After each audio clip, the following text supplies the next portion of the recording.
नमस्कार दोस्तों, कैसे हो आप सभी। आई होप कि आप अच्छे होंगे, आपकी पढ़ाई अच्छे से चल रही होगी। आज हम ट्वेल्थ के स्टूडेंट्स के लिए फिजिक्स से रिलेटेड वीडियो लेकर आए हैं। ट्वेल्थ में हमारा 12वां चैप्टर परमाणु एटम चल रहा है और लास्ट वीडियो में हमने निल्स बोर के परमाणु मॉडल का एक महत्वपूर्ण अनुप्रयोग इलेक्ट्रॉन की कक्षीय त्रिज्या का व्यंजक देखा, समझा। आज के इस वीडियो में निल्स बोर के परमाणु मॉडल का दूसरा महत्वपूर्ण अनुप्रयोग यहां पर देखेंगे, कक्षीय इलेक्ट्रॉन का वेग। मतलब बोर ने यह कहा कि जो इलेक्ट्रॉन है वो नाभिक के चारों ओर निश्चित कक्षाओं में चक्कर लगाते हैं और अलग अलग कक्षाओं में उनका वेग अलग अलग होता है। ये आज के इस वीडियो में देखेंगे, समझेंगे। विद्यार्थियों, यदि आप हमारे YouTube चैनल पर नए हैं तो चैनल को सब्सक्राइब कर लीजिए, साथ में बेल आइकन भी दबा दीजिए ताकि आपको आगे की वीडियोस की नोटिफिकेशन मिलती रहे। अब मैं आज के इस वीडियो को स्टार्ट करता हूं। सबसे पहले तो हम बात करेंगे कक्षीय इलेक्ट्रॉन का वेग, मतलब निश्चित कक्षा में चक्कर लगाने वाले इलेक्ट्रॉन का वेग। मैं यहां पर कंसीडर कर लेता हूं कि यह हमारे पास में किसी परमाणु का नाभिक है।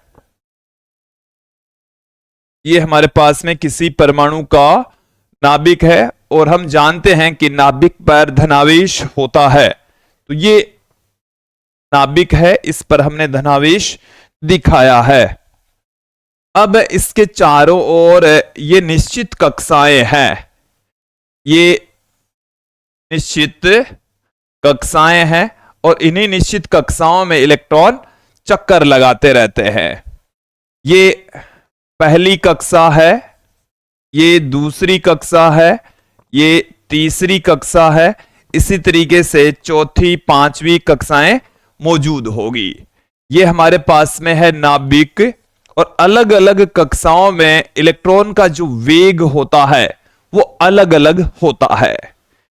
अलग अलग कक्षाओं में इलेक्ट्रॉनों का जो वेग होगा वो अलग अलग होगा, वो यहां पर आज समझेंगे, देखेंगे। देखिए, मैं यहां पर अलग अलग कक्षाओं में, हमने लास्ट वीडियो में देखा था कि पहली कक्षा की जो त्रिज्या है वो R1, दूसरे की त्रिज्या हो गई है R2, इसी तरीके से तीसरी कक्षा की जो त्रिज्या है वो R3 होती है। हम यहां पर nवीं कक्षा लेकर चलेंगे। n का मान हो सकता है 1 हो, 2 हो, 3 हो, 4 हो, इस तरीके से पॉसिबल है। तो nवीं कक्षा में चक्कर लगा रहे इलेक्ट्रॉन का वेग यहां पर देखेंगे, समझेंगे। एक बार मैं इन सब को यहां से हटा देता हूं और इतना बड़ा डायग्राम न बनाकर हम केवल और केवल nवीं कक्षा के लिए व्यंजक फाइंड आउट करेंगे। तो एक से सीधा सा, ये हमारे पास में नाभिक है, ये मैंने नाभिक बनाया है। हम जानते हैं कि नाभिक पर धनावेश होता है और ये इसकी nवीं कक्षा बनाई है। कौन सी कक्षा बनाई है? nवीं कक्षा। इस nवीं कक्षा में चक्कर लगा रहे इलेक्ट्रॉन का वेग यहां पर हम फाइंड आउट करेंगे। जैसे मान लीजिए कि यहां पर इलेक्ट्रॉन है और इलेक्ट्रॉन का जो वेग है वो है v। इलेक्ट्रॉन का वेग क्या है? Vn, क्योंकि ये nवीं कक्षा में मौजूद है। कौन सी कक्षा में मौजूद है? nवीं कक्षा के अंदर चक्कर लगा रहा है, जिसकी त्रिज्या है Rn। यह है nवीं कक्षा। nवीं कक्षा, तो nवीं कक्षा में कोई इलेक्ट्रॉन है जो कि Vn वेग से चक्कर लगा रहा है। ये किसी परमाणु का नाभिक है जिसका आवेश हो जाएगा प्लस में Ze, प्लस Ze इसका आवेश हो जाएगा। चलिए, बोर की परिकल्पनाओं का प्रयोग करते हुए कक्षीय इलेक्ट्रॉन का वेग Vn फाइंड आउट कर लेते हैं। बोर की प्रथम परिकल्पना से, बोर की प्रथम परिकल्पना से, बोर की जो पहली परिकल्पना है वो हमें क्या कहती है? कि इलेक्ट्रॉनों का जो कक्षीय वेग होता है mv²/r, ये बराबर होता है 1/4πε0 ZE²/r²। यहां पर nवीं कक्षा के लिए यहां पर इनके सबस्क्रिप्ट में n लगा देते हैं। ये मैंने जो लिखा है वो किसके लिए लिखा है? nवीं कक्षा के लिए लिखा है। nवीं कक्षा में चक्कर लगा रहे इलेक्ट्रॉन का अभिकेंद्रीय बल इलेक्ट्रॉन तथा नाभिक के मध्य लगने वाले विद्युत आकर्षण बल के बराबर होता है। अब यहां पर हम बात करेंगे द्वितीय परिकल्पना। द्वितीय परिकल्पना से देखिए, दूसरी परिकल्पना हमें क्या कहती है कि nवीं कक्षा में चक्कर लगा रहे इलेक्ट्रॉन का कोणीय संवेग h/2π का पूर्ण गुणज होगा, तो m vn, यहां पर आप ध्यान दें, vn r n, ये आ गई हमारे पास में इक्वेशन नंबर 2। अब देखिए vn की वैल्यू फाइंड आउट करने के लिए हम सीधा समीकरण 1 को समीकरण 2 से डिवाइड कर देंगे। तो समीकरण 1/2 से 1 के अंदर किसका भाग लगा दे? 2 का भाग लगा देते हैं। देखिए हमें क्या मिल जाएगा?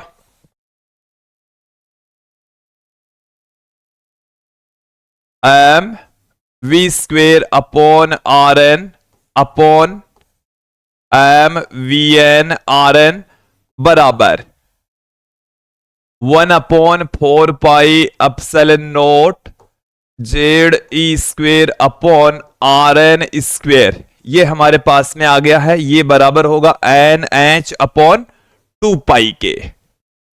यहां से आप ध्यान दें, m से m कैंसिल हो जाएगा, एक vn से vn भी कैंसिल हो जाएगा, तो vn बट्टे में rn का स्क्वायर रह गया। यहां से 1/4πε0 ZE²/rn² NH/2π ऊपर चला जाएगा। देखिए यहां से rn से ये rn² कैंसिल हो जाएगा, इधर रह जाएगा vn बराबर, यहां से भी पाई से पाई कैंसिल हो जाएगा, एक 2 से एक 2 भी कैंसिल हो जाएगा। तो अपने पास में क्या आ गया? ZE²/2ε0 NH।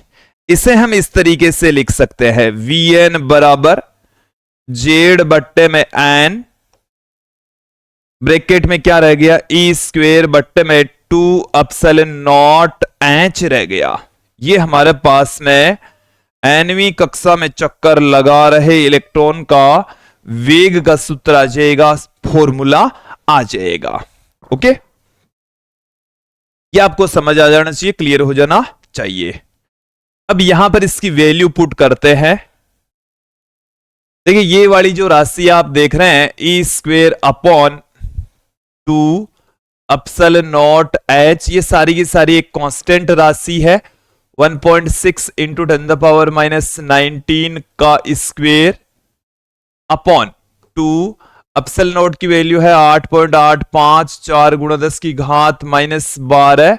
H का जो मान है वो 6.62 इंटू 10⁻34। और विद्यार्थियों यहां से जब आप कैलकुलेशन करेंगे तो इसका जो मान है वो हमारे पास में आएगा 2.1 इंटू 10⁻6 मीटर पर सेकेंड। ओके, तो जो Vn है उसकी वैल्यू क्या आ जाएगी हमारे पास में? 2.1 × 10⁶ Z बट्टे में n आ जाएगा।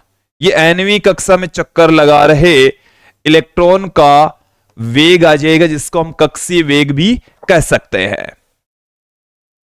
अलग अलग परमाणु के लिए वेलोसिटी अलग अलग होगी, अलग अलग कक्षाओं में भी वेलोसिटी अलग अलग होगी। इस फॉर्मूले से आप देख सकते हैं कि जो इलेक्ट्रॉन का कक्षीय वेग है वो परमाणु क्रमांक के समानुपाती तथा कक्षा की संख्या के व्युत्क्रमानुपाती होता है। यहां से हम बात करें कि पहली कक्षा, दूसरी कक्षा, तीसरी कक्षा, इनमें इनकी वेलोसिटी क्या होगी। तो देखिए nवीं कक्षा में इलेक्ट्रॉन का जो कक्षीय वेग है उसका फॉर्मूला 2.1 इंटू 10⁶ Z/n होता है। तो यदि मैं यहां पर, क्योंकि निल्स बोर ने हाइड्रोजन परमाणु के लिए ही अपना मॉडल प्रस्तुत किया, तो हाइड्रोजन परमाणु के लिए Z का मान कितना ले लेते हैं, हम जानते हैं Z बराबर कितना होता है, 1 होता है। अब मैं यहां पर बात करूं पहली कक्षा की, पहली कक्षा के लिए, तो पहली कक्षा के लिए n बराबर 1 हो जाएगा। V1 बराबर कितना आ जाएगा हमारे पास में 2.1 इंटू 10⁶ मीटर प्रति सेकंड आ जाएगा। पहली कक्षा में चक्कर लगाने वाले इलेक्ट्रॉन का वेग ये आ जाएगा। इसके बाद में हम दूसरी कक्षा, तीसरी कक्षा ये भी देख लेते हैं। तो देखिए क्या आ जाएगा, दूसरी कक्षा में n बराबर 2 ले लीजिए, तो V2 बराबर क्या आ गया अपने पास में, इसके अंदर n बराबर क्या रख दीजिए, 2 रख दीजिए। तो n बराबर 2 रख देंगे, तो ये आ गया हमारे पास में V1 बट्टे में 2। फिर तीसरी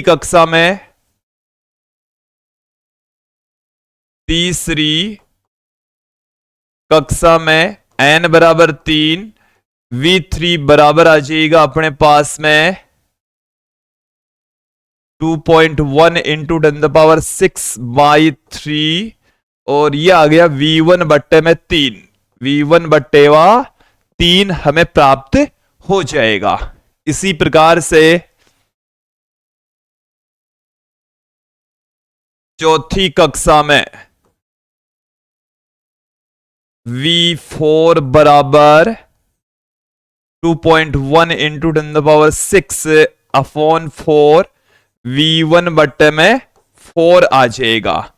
यदि हम इन कक्षीय इलेक्ट्रॉनों की वेलोसिटी का अनुपात देखें कि पहली कक्षा में, दूसरी कक्षा में, तीसरी कक्षा में, इसी प्रकार से चौथी कक्षा में इनका जो वेग है वो आ गया हमारे पास में V1 अनुपात V1 बट्टे में 2 अनुपात V1 बट्टे में 3 अनुपात V1 बट्टे में 4, ये सब कुछ आ रहा है हमारे पास में। तो देखिए यहां से V1 से तो कैंसिल हो जाएगा V1 सबका, तो V1, V2, V3 इन सब का जो अनुपात है वो हमारे पास में 1/1 अनुपात 1/2 अनुपात 1/3 अनुपात 1/4 इसी तरीके से आता चला जाएगा। ये हमारे पास में आ जाएगा। क्लियर? तो विद्यार्थी ये है अलग अलग कक्षाओं में चक्कर लगाने वाले इलेक्ट्रॉनों का वेग। तो अलग अलग कक्षाओं में अलग अलग होता है, अलग अलग परमाणुओं के लिए भी इलेक्ट्रॉनों का जो वेग होता है वो अलग अलग होता है।